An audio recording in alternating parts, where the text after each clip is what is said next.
Welcome back, book watchers, to another episode. This week we are talking about Percy Jackson and the Olympians, Book 2, Sea of Monsters by Rick Riordan. This is Book 2 of the original Percy Jackson series, and it was published in 2006. And we will be comparing it to the brand new 2025 Season 2 of the Disney Plus TV show, as well as the barely mentioned 2013 film, which all have the same name. The film that we shall not discuss, but we actually are going to discuss, was directed by Thor Freudenthal. You might recognize him as the director of one of the live action Diary of a Wimpy Kid movies. Um, that's the only other thing that I've heard of his. And the TV show on Disney Plus is adapted by Rick Riordan and Jonathan E. Steinberg. And the audiobook that I found on Audible but did not listen to is narrated by Jesse Burstein. I'm Jordyn. I'm Sarah-Daye. I'm Chris. So we are changing things up this week. We are experimenting with a new kind of format for Percy Jackson and for future TV show adaptations. So we are going to do a quick run through review of the cast members of the show and the movie, and then we're going to cover in depth episodes 1 through 4 of the show. And then next week we will cover episodes 5 through 8 of the show. And as we go through the show, of course, we'll be comparing and contrasting to the source material of the book and that movie that I mentioned. So yeah, bear with us as we navigate this new format. Please give us feedback if you like it, you don't like it, how you want us to move going forward.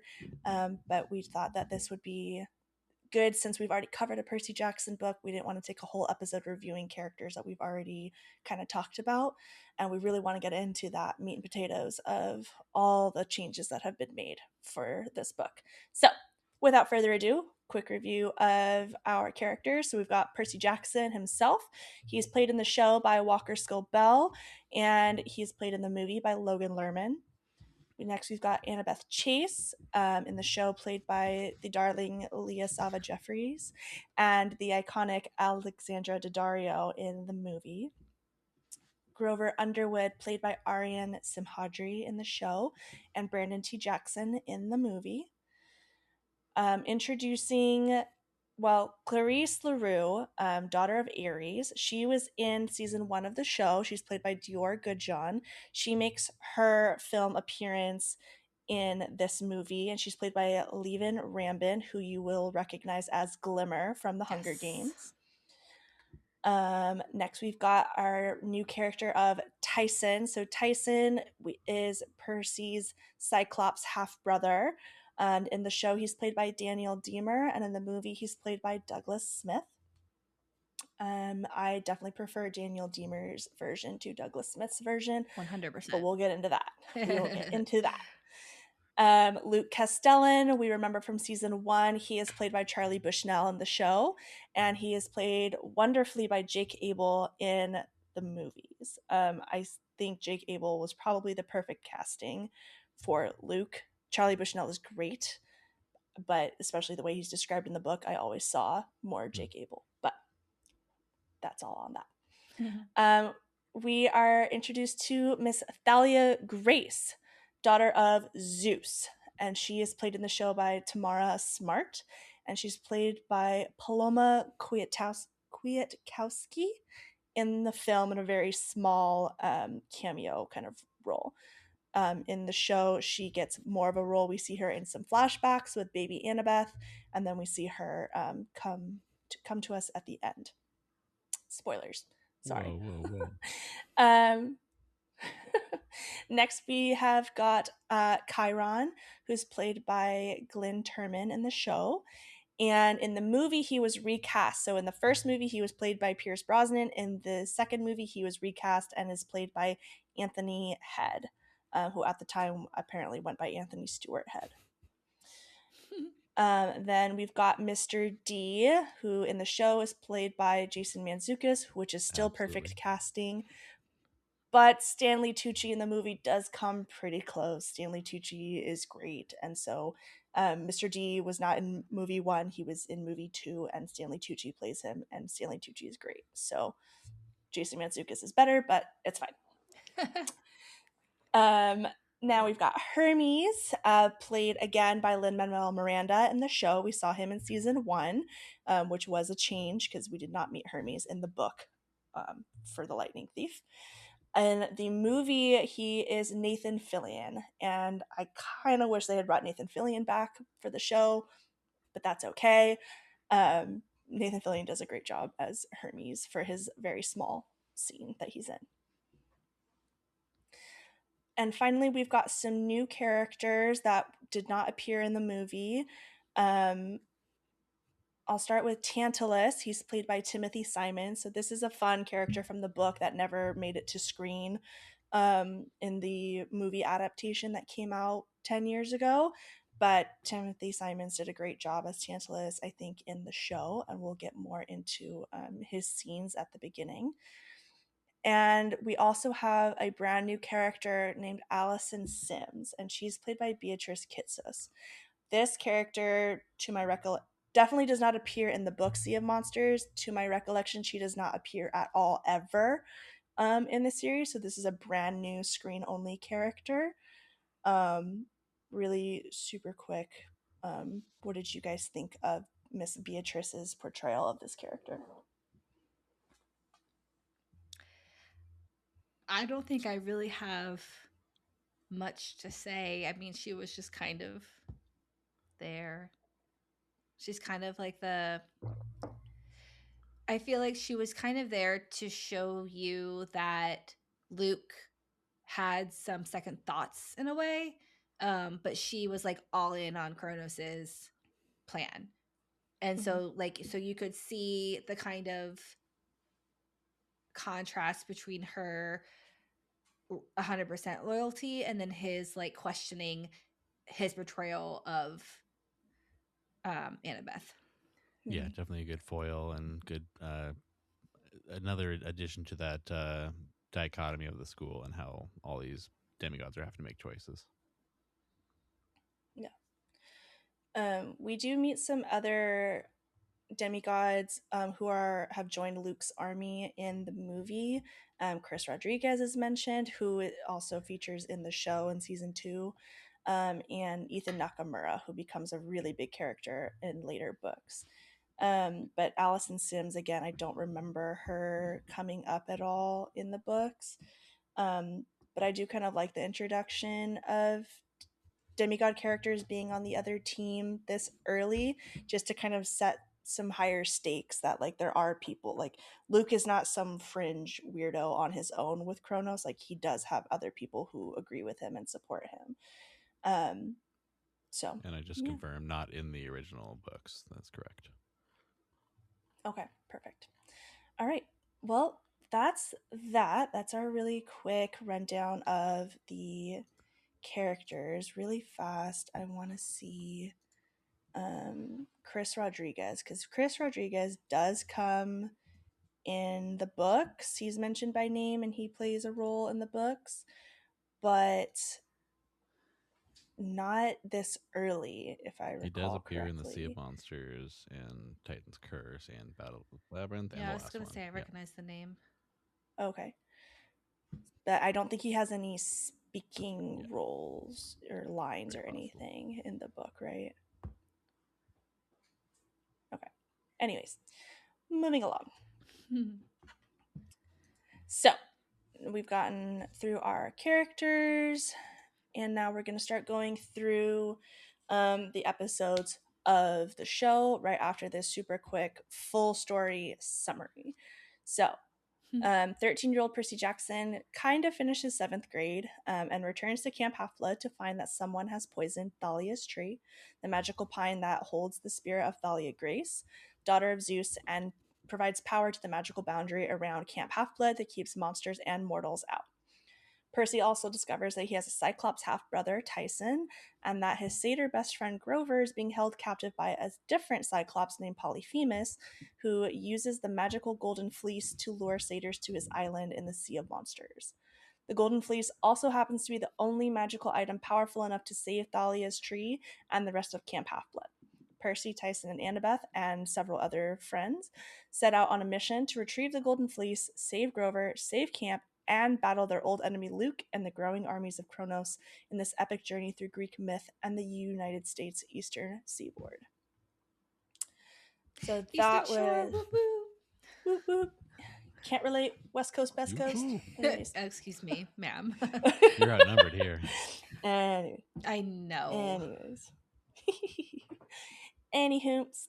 All right, so episode 1 of the show is titled I Play Dodgeball with Cannibals, and this reflects generally chapters 1 through 5 of the book. And my biggest beef here is in So- neither the movie or the show does anybody play dodgeball with cannibals.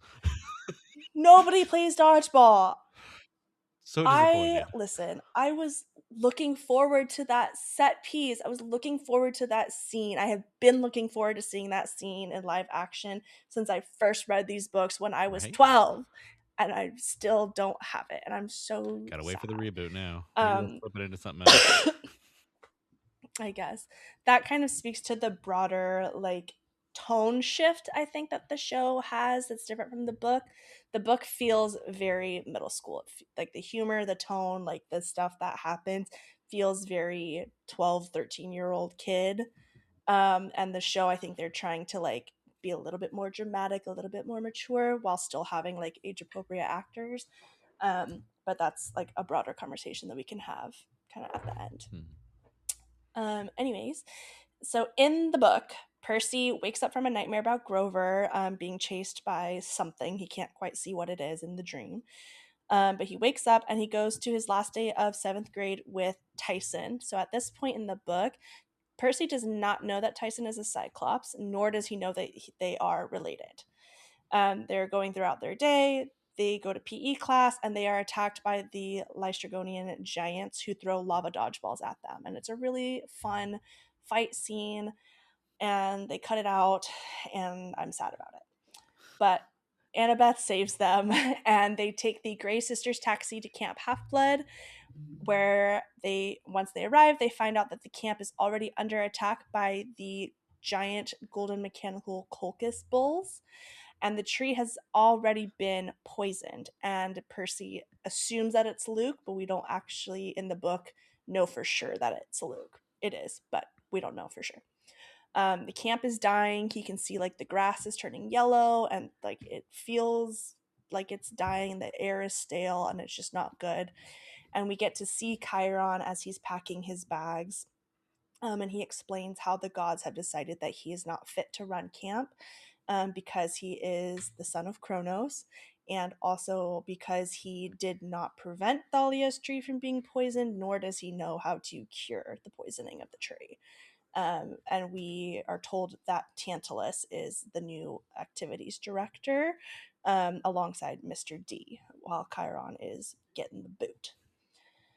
So in the show, similar start at first. Percy wakes up from a nightmare about Grover.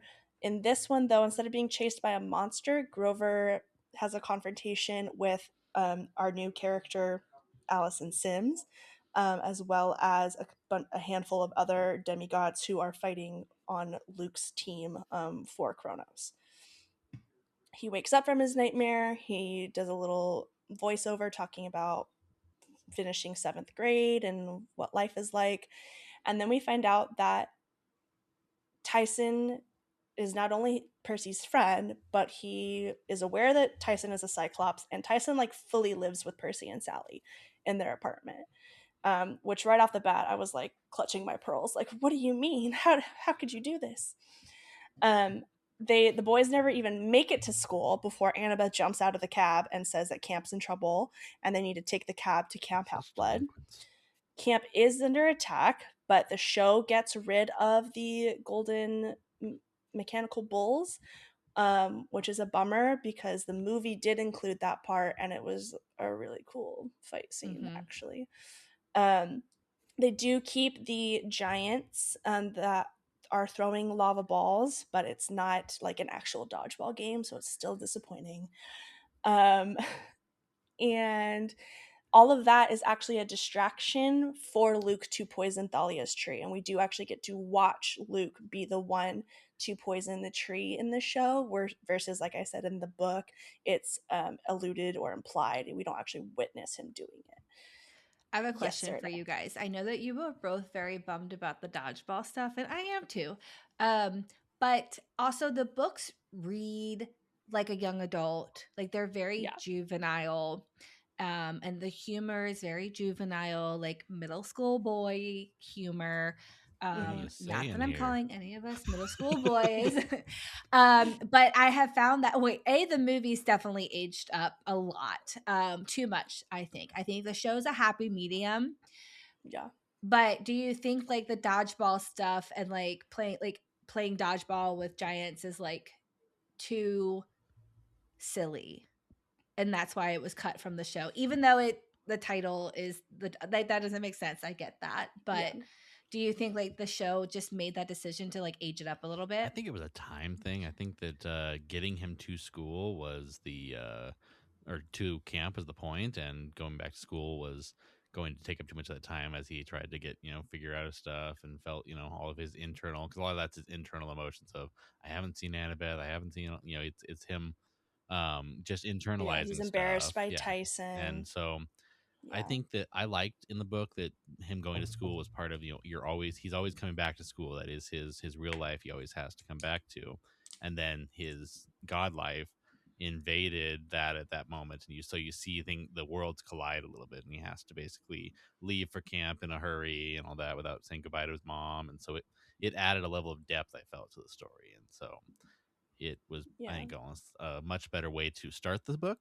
But unlike the movie, where they literally jump right into the camp, is where they are at. They completely cut out him going to school at all in that one. So yeah. I I agree. Like being serious, I do understand why they cut it, and I think it was probably the right choice to cut it.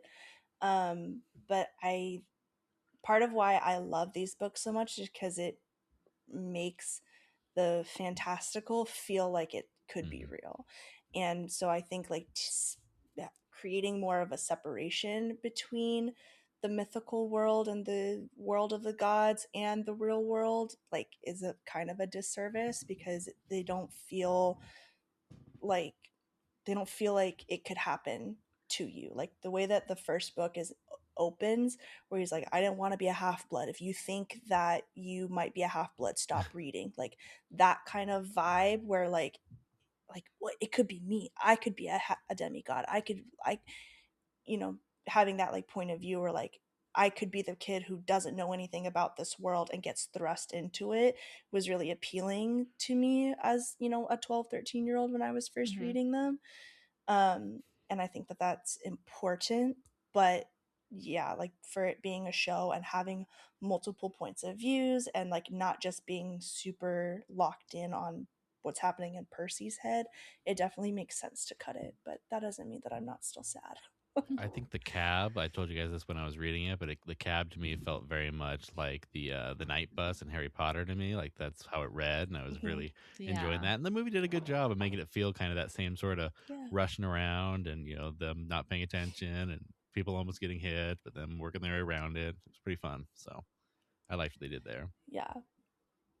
Yeah. Both of the adaptations of the Grey sisters in the taxi are pretty good. They're pretty consistent with the dialogue from the book and like the eye falling out and Percy being like, I'll tell you, I'll give you the eye if you tell me what I want to know.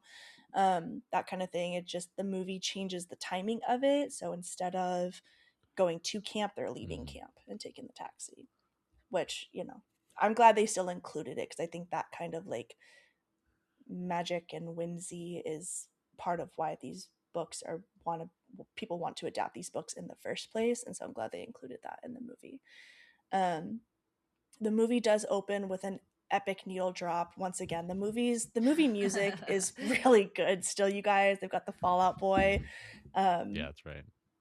song as he's like climbing the tower, and I like that we get to see Percy like at camp and training and like practicing agility and mobility and sword fighting and like doing things that make him more of a warrior, more of a fighter. I I did do like love that that. whole obstacle course thing too. That thing was awesome, and I would Yeah, totally be into doing something like that. So I was like, okay, yeah, that's pretty cool. Even if yeah, it's different, it's pretty cool.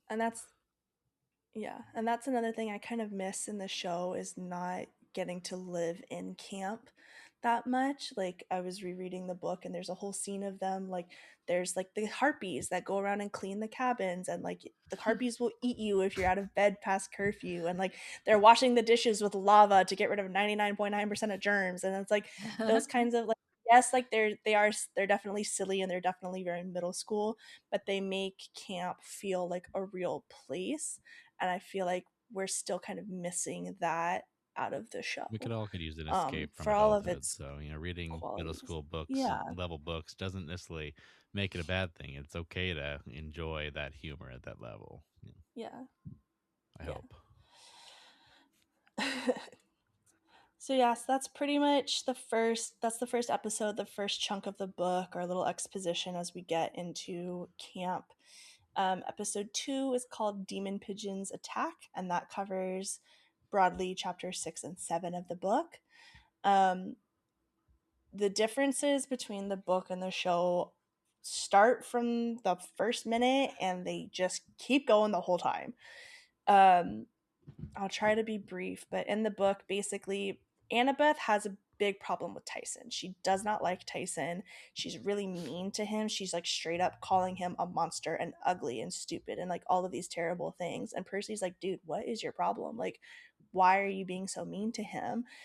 While also feeling ashamed that Tyson is his friend and he has to kind of like look out for Tyson.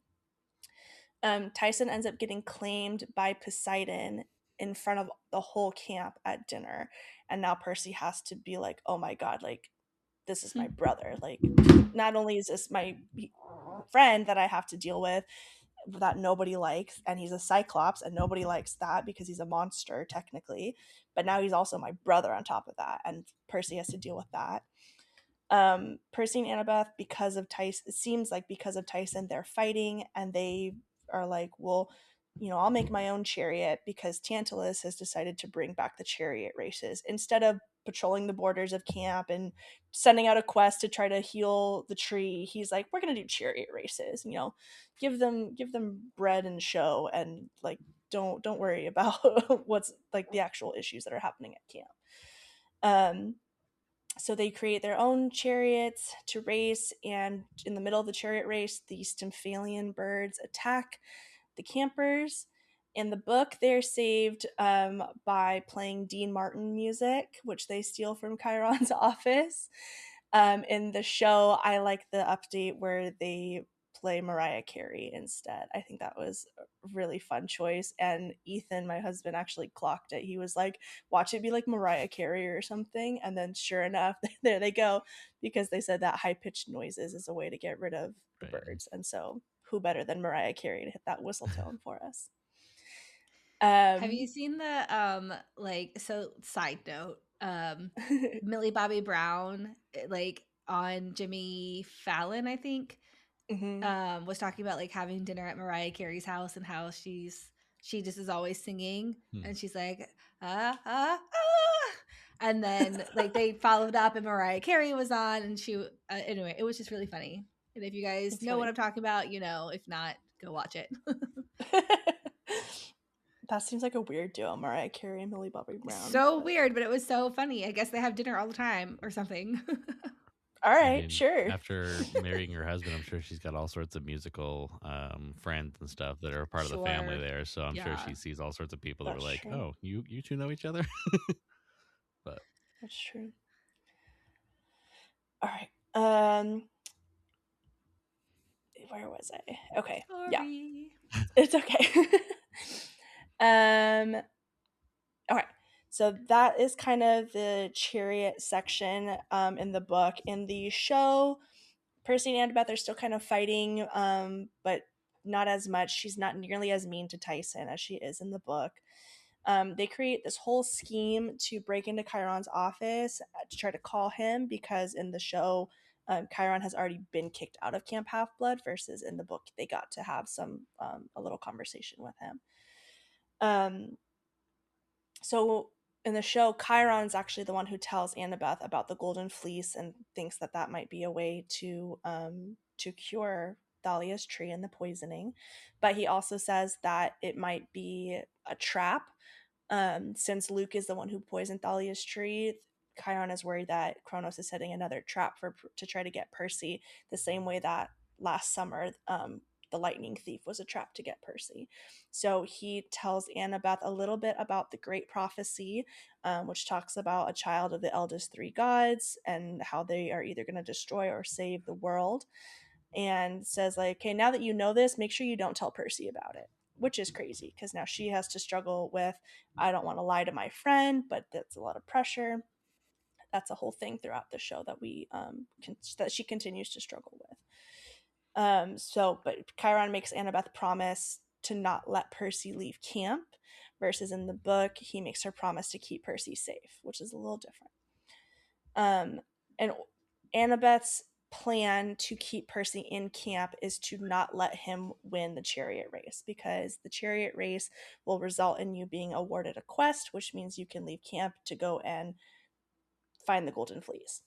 So she tells Percy, let's do our own chariots, that way we double our chances of winning, instead of it being the result of them fighting. So Percy and Tyson are on the Poseidon chariot, and Annabeth and her sister Bronte are on the Athena chariot, and Annabeth tells Bronte, do not let Percy win. Stop him, do whatever you have to do, but do not let Percy win. The birds attack again. We get Mariah Carey, and then after that, Tantalus gives the Clarice wins the race. Technically, she's the only one who finished the race in the middle of the bird attack. And so Tantalus gives her the quest because she won. And we watch her pick Annabeth. Annabeth convinces her to pick her. And then we watch Annabeth whisper something to Clarice, and Clarice does not pick Percy, even though they're going to the Sea of Monsters, and Percy is the son of the sea god. And it would make a lot of sense. She picks Chris Rodriguez instead. Percy gets upset because Annabeth told Clarice not to pick him, and he decides to go on his own to save Grover and get the fleece. Up to that point, how are we feeling? And a lot of the foil of Annabeth's plan there was that Tyson has amazing hearing, and so he's able to tell him, yeah, she's telling everybody to keep you out of this. Something's going on. Yeah. Just really quick on Tyson. When you read the book, Tyson kind of comes off as neurodivergent or like developmentally challenged. And I think later in either in this book or another book, it says that he's basically like he has the mind of a 3-year-old, because he is literally like 3 years old, even though he's like also 6 feet tall. Just because monsters age and grow at different rates than humans do. I really liked how in the show they still kind of did that, but they made it more of like he's young and therefore naive and he doesn't like understand a little bit, versus in the movie he was just dumb. Like he was just I hate the trope of like the kid who can't follow directions and causes problems in the apocalypse. And then you see it in like Walking Dead and Last of Us and all of shows like that. And that's kind of the energy that movie Tyson was giving. We're like, dude, just stop talking. Just don't just do what I tell you to do. Stay out of the way. And I found him very annoying in the movie, versus in the show, I found Daniel Deemer's portrayal of Tyson very endearing, and I was started crying at some points. I was like, I love Right. Tyson. Like that's my baby brother. Like he's so sweet. Like I really like how they like, and I think that might have something to do with like the time in which the book was written, and like the way that we like the stigma around neurodiversity and developmental challenges in 2006 when this book came out, versus how we view these things now in 2025. And so I think it was a much more like appropriate way to still have Tyson be young and naive and like innocent, without like playing into harmful stereotypes about people who might be like autistic or anything like that, the way that he was kind of coded in the book originally. The So I just want to say I audiobook love also Tyson. reads like he's very stupid. Mm-hmm. And I don't know what direction he got when he recorded the audiobook from Rick or whoever. Whoever. But I really liked the show's portrayal of Tyson. I really liked the character design in the show compared to the movie where he's just like dirty and his Mm-hmm. hair's a mess. Yeah.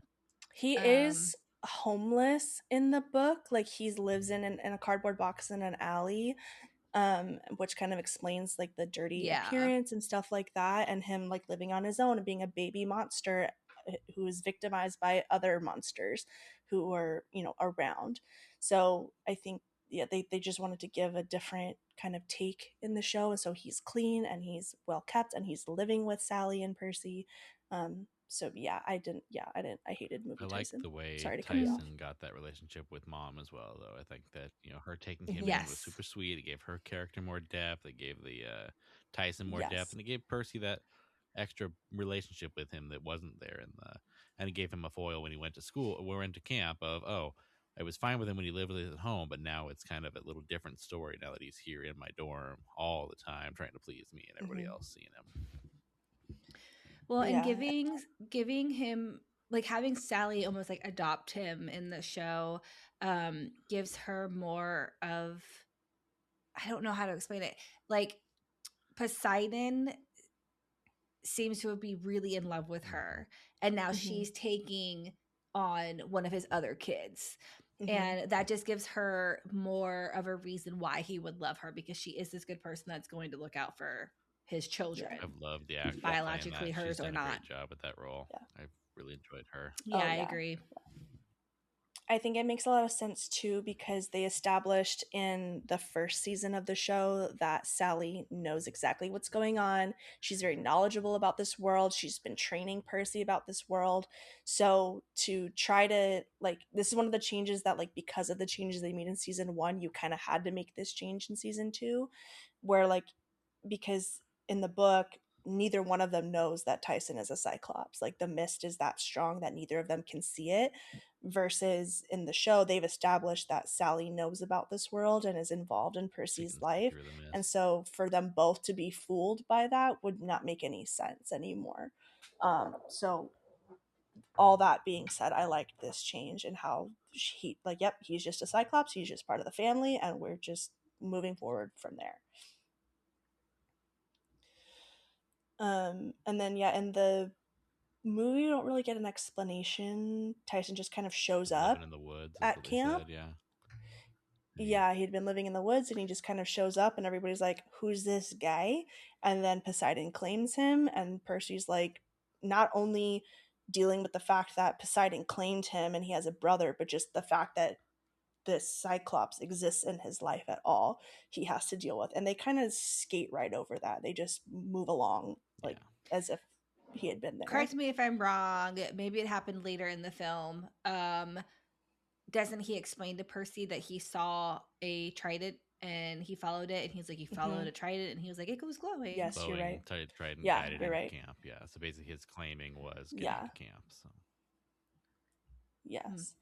Um, which I think is, I don't know, even in the book, I don't really like it how like Tyson doesn't know who his dad is. Like Tyson is just as surprised as Percy when Poseidon claims him versus like all Cyclops are children of Poseidon. Like that's like Right. Greek myth canon that all Cyclops are Poseidon messing around with sea nymphs. Like that's just it is what it is.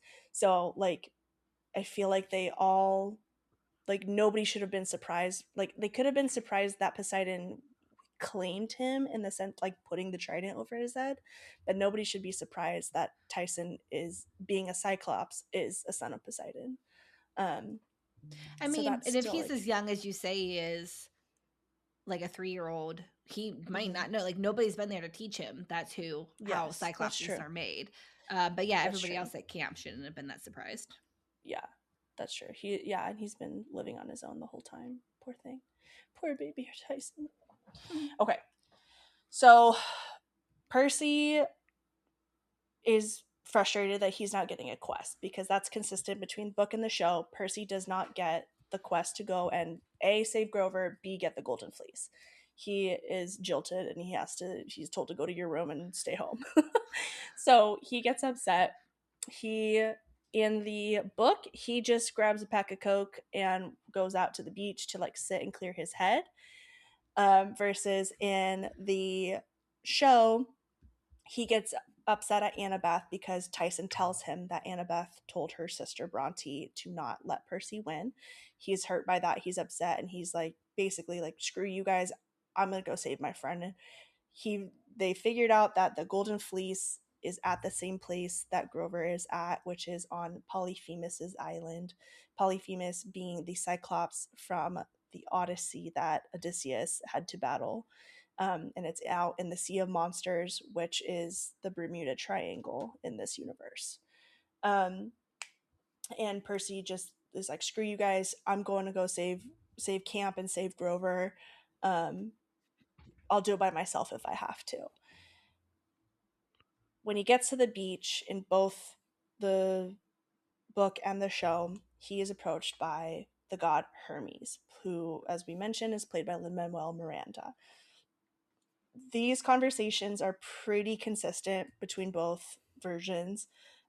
Basically, Hermes gives him the thermos, which holds the 4 winds, which he can use. You can unscrew it a little bit, and you get a little boost on your boat.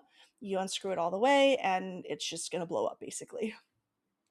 He gets the vitamins, which will help you feel like yourself again.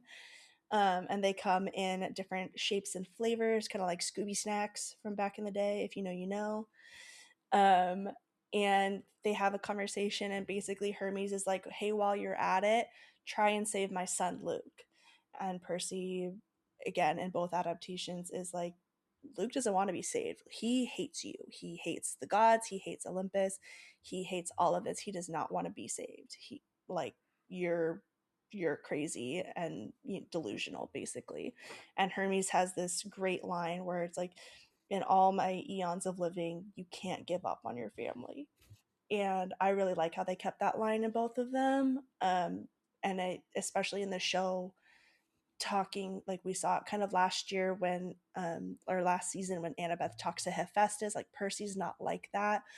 Percy, represents a new ideology of how to deal with family and how to be part of this family of the Greek gods.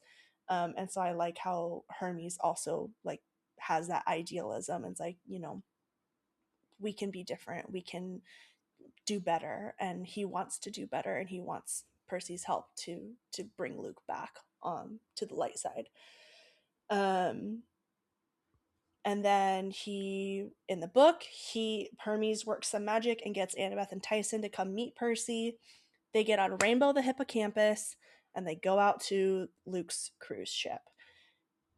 In the show, Rainbow the Hippocampus basically got screen murdered, and he's not here until like way later in the show.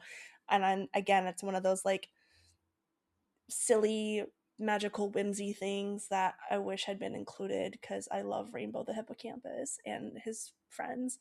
Um, And the relationship but in the show, and the huh? relationship that Rainbow has with Tyson is also really sweet. Yeah, That how close they get. It yeah, is. yeah. And I wish that that had been able to happen, but I think that was a CGI budget thing. TBH.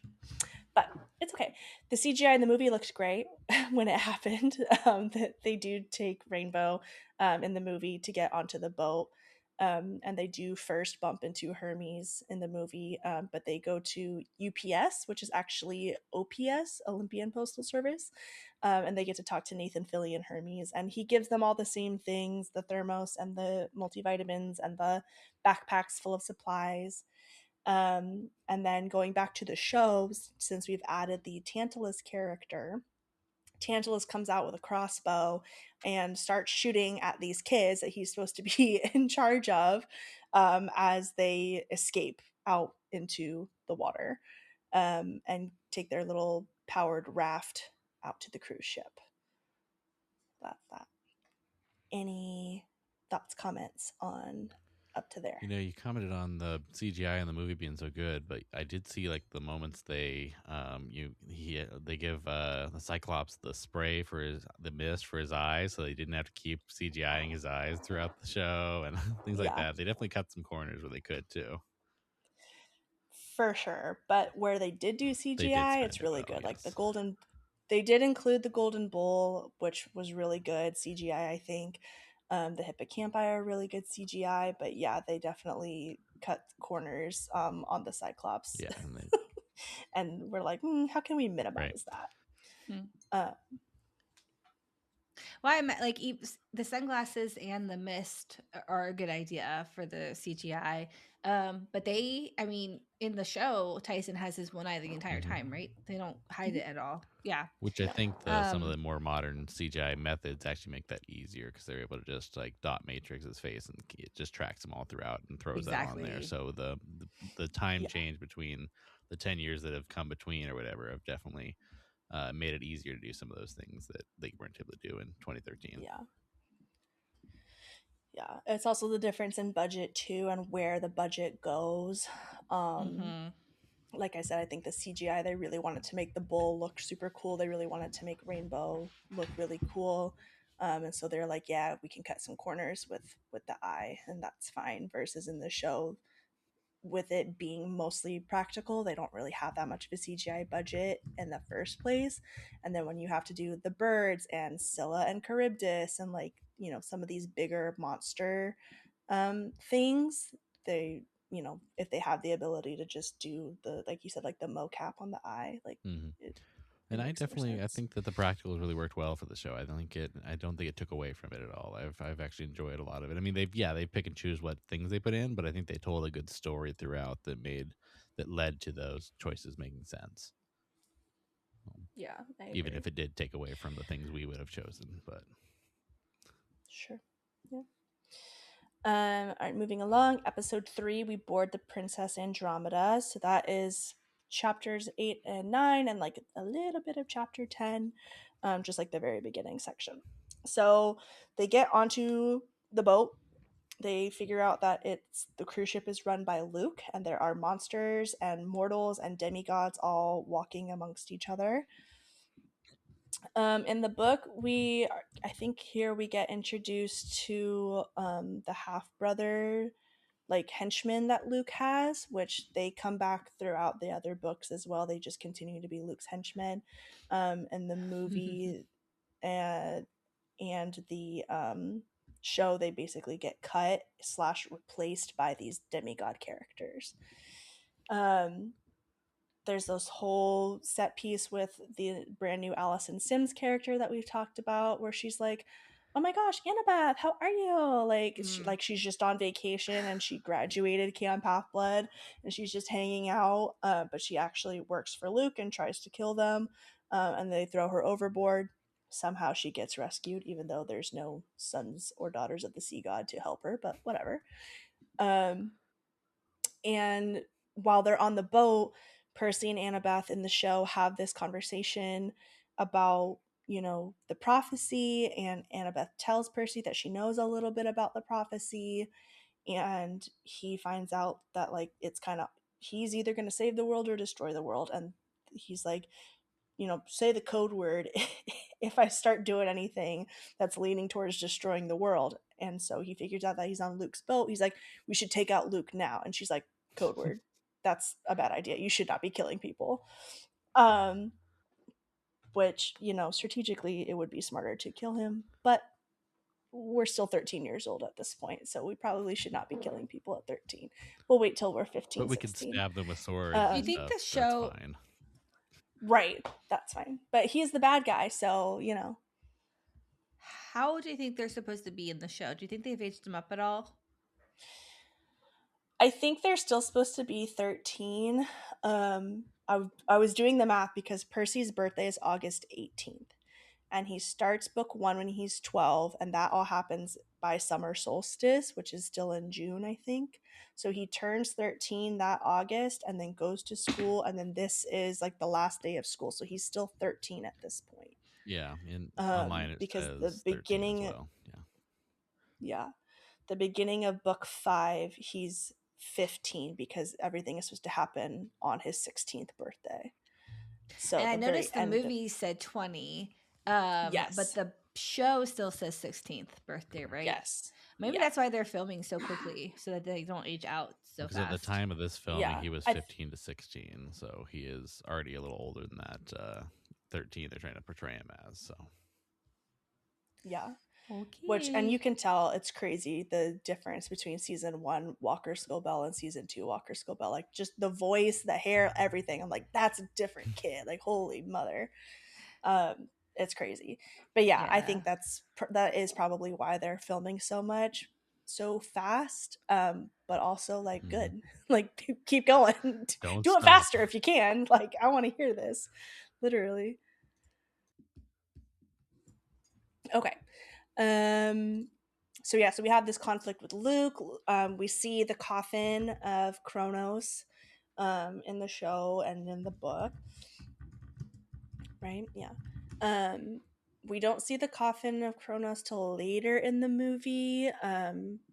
Or There's a no, we do tiny see it in the beginning of this scene, little underneath just a the smidgen. cloth that they see as it goes down in the movie. Yeah. In the movie, they add the Manticore monster, which we actually, in the book, we meet for the first time in the beginning of book 3. So that is a fun, like, they just take bits and pieces from all over the place and crammed it into this movie because there was some stuff in the movie that was like, that was supposed to happen in movie 1, but whatever. Um, Jake Abel has the iconic line, "What are you doing? Don't stand on my roof." Um, and they get to have their whole interaction, and Jake Abel continue and Luke in all versions kind of explains more why he's on Kronos' side, explaining his point of view, why he hates his father and all of the Olympians. Um, and Percy, Annabeth, and Tyson have to fight their way out, and they take a lifeboat and they use the thermos and to give themselves that little wind boost and scoot on out into the sea of monsters. That's that. Mm-hmm. All right, and then episode 4 is titled Clarice Blows Up Everything, and that covers generally chapters 10 and 11 and like a little bit of the beginning of chapter 12. Um, so in the show, we get full flashbacks of baby Annabeth, 7 years old. Annabeth being on the run with Luke and Thalia, visiting an old hideout or weapons cache. And it shows the big brother relationship between Luke and Annabeth and how he like really takes care of her and comforts her, and why she is so adamant that like we shouldn't kill Luke, we should try to reform him and bring him back. And it just explains more in depth their relationship. We also get to see in flashback how Grover finds the 3 of them while they're on the run and tries to convince them to come to Camp Half Blood with him. In the book, we also go to a place that Annabeth knows where Thalia and Luke stashed supplies. We get the monster donuts thing where basically like it's alluded that kind of every half-blood who decides to leave Camp Half-Blood and join the side of Kronos helps birth monsters, and so these little like monster donut shops pop up. Again, another like middle school type of thing that got cut. This one I'm not as sad about. I do wish that we had gotten the fight scene with the Hydra that happens here in the book, where Clarice comes in and saves them on her Civil War ironclad ship, but it is what it is. In the show, Clarice still finds them. She said that her dad, Lord Ares, has pointed the direction for her to find Percy and Tyson and Annabeth. And she wants the coordinates that the Grey sisters gave Percy in the taxi to find the island where the Golden Fleece is. Percy challenges her to a duel. While they're fighting, Annabeth puts on her invisibility cap and starts sniping Clarice's crew, and just she's like, I don't need you guys, I have this guy, and this guy. This guy can navigate, this guy runs the ship, whatever. And Annabeth is like, no, you don't. I'm going to stab them. And these undead crew members are going to go back to being fully dead. Clarice's ironclad ship and her undead crew were gifts from her father to help her on her quest. And all of this, however we got here, we ended up getting onto Clarice's ship. And we still technically are not in the Sea of Monsters yet. The only way to get into the Sea of Monsters is to choose to pass by Scylla or to pass by Charybdis. So Scylla is like a six-headed monster thing that lives up on a cliff, and she sends one of her heads down and snatches crew members off the top of the ship. Or you can choose Charybdis, which is like this giant mouth in the ocean that just like creates a whirlpool and like slurps all the water and people and boats down into her and then like spits it back up on like a 3-minute cycle or something. And the kids all have to decide, who do we want to go with? You can't choose to go around, they will just magically move. You have to choose, you have to go between. And Annabeth says Odysseus chose Scylla, we should choose Scylla. That way we just lose the 6 guys and we can just scoot right past, and that's it. Clarice wants to fire cannons into Charybdis's mouth and choose that instead. Percy's like, I don't really care, I just want to get through this and save Grover. And we get to see that pretty cool fight scene between the boat and these 2 monsters in the sea. I really liked the characterization that they gave Clarice throughout this scene in the show. Because again, the book is all Percy's point of view. And so if Percy's not talking to somebody, we don't know what's happening with them. So we getting these flashbacks back and forth of different point of views in the show. We get to see Clarice talking to her dad as she's gifted the ship and these warriors. We get to see her talking to the crew and earning their respect and promising them that if you help me, I will get you into basically like Greek mythology heaven in the afterlife. And we get to see how these men like come to care for her and trust her, and she is their captain and they're willing to put their lives on the line for her. And we see her struggle when these men start getting snatched up off the deck of the ship. She's like, no, I don't want my men to just be taken like that and just die. And she wants to fight to protect them. And so that, turns into this whole big action set It piece. is So, interesting to see how the conflict is inside of her too, of her promising something that she can't actually guarantee. She has to ask for her father to let them into Elysium, but there's no guarantee they're actually going to be able to fulfill that. They're just trusting her based on the fact that she's a demigod. mm-hmm. Yeah. Yep. And so this is also an ironclad ship, which was not really meant for deep sea voyaging. Not really sure why Ares gave her this ship. But he does have dominion over people who have lost in battle. That's like, even though they're dead, technically they should be Hades. If they lose in battle, their souls become like tribute to Ares, basically. So the crew is made up of like Confederates and from the Civil War, as well as in the show we get Mitch from Blockbuster because he lost in the streaming wars, which I think was a fun way to get some of that middle school humor It back made me in laugh for there. sure. So that Um, makes sense. yeah. I got a chuckle. So they're having this big action set piece. They're fighting with Scylla. They're fighting with Charybdis. She's fire the cannons, fire the cannons. And Tyson, being a Cyclops, he is immune to heat and fire. And Cyclops usually work in the forges of Hephaestus. So he is down in the boiler room, in the engine room, trying to get this ship, which is not equipped for this kind of naval warfare, um, to survive like without literally falling apart at the bolts. And the thermos full of wind gets knocked loose. It gets cracked open and it explodes. And we kind of fade to black. We don't know who lives, who's died. And that's where that episode ends. That's kind of where that chapter ends, is Percy knows that the boat exploded and Tyson was right there close to the explosion. He thinks Tyson is dead. He thinks Annabeth's dead. He thinks Clarice is dead. And the last line of that chapter is him basically like wishing that he could drown, but he knows he can't because he's the son of the sea god. And he's just so depressed that he thinks all of his friends are dead. And so he's just like, I just wish I could drown. And it's really sad. But that's where we end episode 4. That's where we're going to cut it off for this episode of Book Watch. Tune in next week. We're going to cover the rest of season 2 of Percy Jackson and the Olympians, the Sea of Monsters, episodes 5 through 8, and the book/movie. We didn't talk about the movie too much because it's super different. And this fighting scene that happens with Scylla and Charybdis doesn't happen the same way. Percy, Annabeth, and Tyson get swallowed up first, and then they fight their way out. With Priest. We'll get into that a little bit more next week, I think. Any final thoughts, comments from either of you, Sarah-Daye or Chris? I don't think so. Okie dokie. Nope.